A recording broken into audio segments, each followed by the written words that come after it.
perfect cloudy day project is to change the exhaust on my buddy's 57 Cab. This car is a really cool driving car. Looks fantastic, shows great. They enjoy the hell out of it, but his exhaust was wrong, so he wants to change that. And that's what we're gonna do. All right, first things first is you gotta take those screws out, take the sheet metal off. And since you're gonna take the sheet metal off to access those top header bolts or nuts, you might as well clean up that sheet metal. There's only 2 of these nuts that you have to access from the top, so it's pretty simple.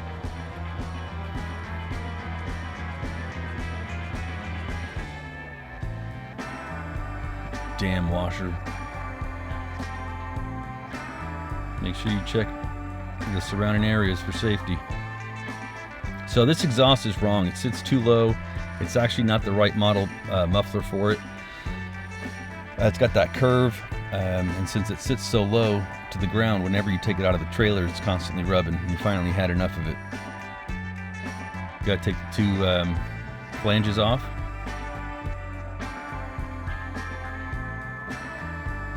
And the tricky part is to get this thing out of those pipes. This wasn't so hard. Sometimes they get pretty rusty and you really got to persuade them to move. You can also see that the sheet metal lip at the bottom of the body has been chipped over the years. It's been banged up. So I'm going to be doing some touch-up paint just with a model paintbrush, but that'll get it to look a lot nicer. I'm going to fix a few dents too.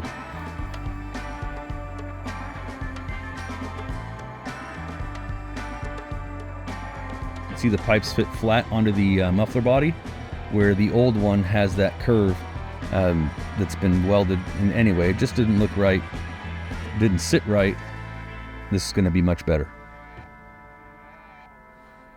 Take the old gaskets off, put the new ones on. I was not expecting these the old header pipes to have sagged as much as they did.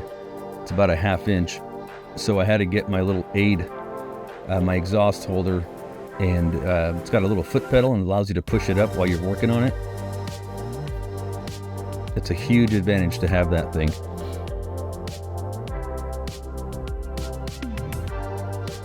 You know, pushing up that rusty pipe just slightly, you don't want to crack or bend anything, but you can definitely shift it up a little bit, get the first stud through a hole, and it makes the rest of it a lot easier.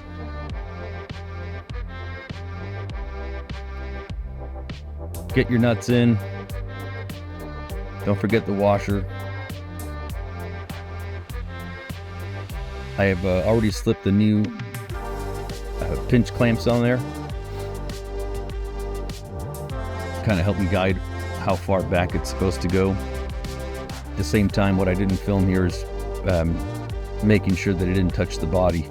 It's very close to the body lip. And since the sheet metal's out, I might as well refurbish a few things and just dust some trim black on there. This SEM paint I've used for years. A buddy of mine, Josh, he's got an Instagram. He does all sorts of really cool stuff. But this SEM trim black that he told me about, it's absolutely the best. This stuff dries like in 45 seconds.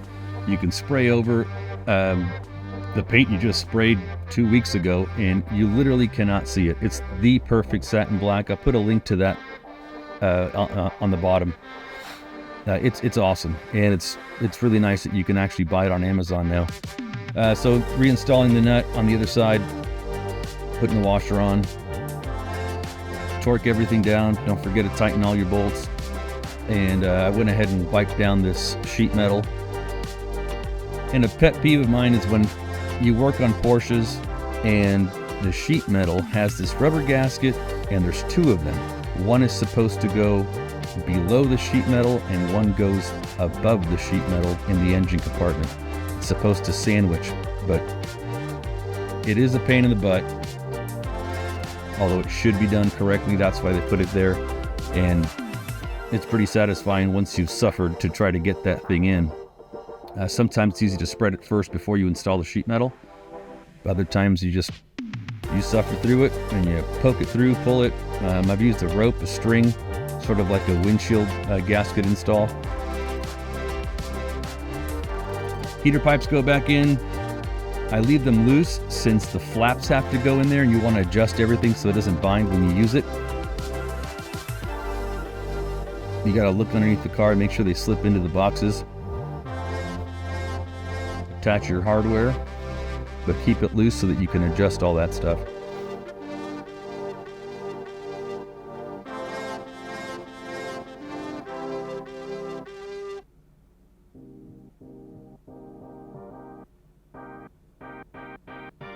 You know, I really try to keep the screws, the heads of the screws going the same direction.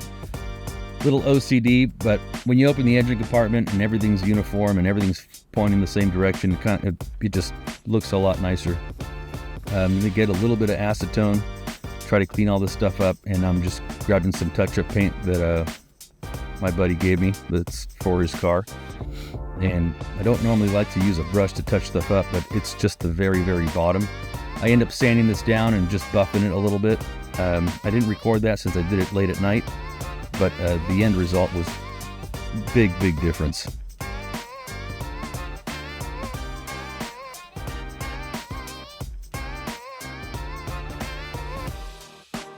These are actually pretty nice, but just to get them over, you really do gotta persuade them. They end up looking super nice. There's no clamps, no screws. It's just a really clean looking pipe. Great exhaust system.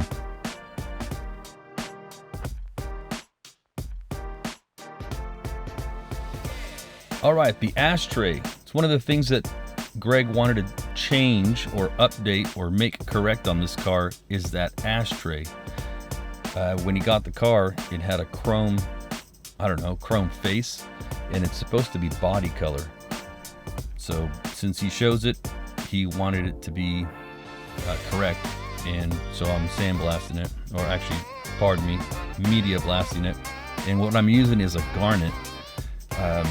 You don't want to use silica, especially when you're trying to just lightly blast some, get some tooth into the chrome, because silica won't, when you blast chrome with it, it's just not going to let paint stick. And this garnet has got really, it leaves a really toothy, rough finish without stripping it. You can see all the little sparks coming out of the chrome because of all the material. Just a little touch-up air gun. Dust some paint over it. I ended up sanding and polishing it to try to get it to match his dashboard. Reassemble the excessively long bolts for an ashtray.